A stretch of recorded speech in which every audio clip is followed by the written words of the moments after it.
Hello সবাইকে, WordPress tips and tricks সিরিজে আপনাকে স্বাগতম। আজকে আমরা আলোচনা করব কাস্টম সাইজ ইউনিট নিয়ে। এই জিনিসটা আসলে কি? যেমন ধরেন আমাকে আমার ক্লায়েন্ট অলরেডি একটা ব্র্যান্ড আইডেন্টিটি গাইডলাইন দিয়ে দিছে, যেখানে ওইখানে ফন্টের ভ্যালু কত হবে এটা অলরেডি প্রি ডিক্লাইন্ড আছে।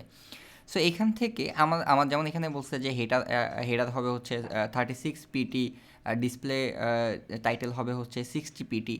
এখন আমরা এতদিন আমরা যদি এখান থেকে একটা হেডিং এখানে ড্র্যাগ অ্যান্ড ড্রপ করি, এরপরে হচ্ছে স্টাইলে যদি যাই, দেন হচ্ছে আমি টাইপোগ্রাফিতে যদি আসি, তাহলে এখানে আমরা প্রি ডিফাইন্ড কী ভ্যালু দেখতে পেতেছি। আমরা এখানে পিক্সেল আছে, ইএম আছে, রেম আছে, ভিউপোর্ট উইথ আছে, বিডাব্লিউ আছে, বাট আমরা এখানে পিটি তো পাচ্ছি না। পিটি কীভাবে আমরা এখানে দিব?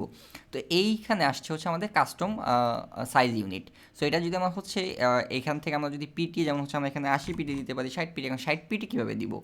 এটার জন্য হচ্ছে আমাদের এখানে এই যে কাস্টম যে আইকনটা আছে এইটাতে ক্লিক করতে হবে। দেন এখানে যে আমাদের ভ্যালুটা আছে 60 পিটি, এটা যদি আমরা এখানে দিই, ব্যাস এটা হয়ে গেছে। এখন আমরা এটাকে চাইলে আমাদের মতো কাস্টমাইজ করতে পারবো।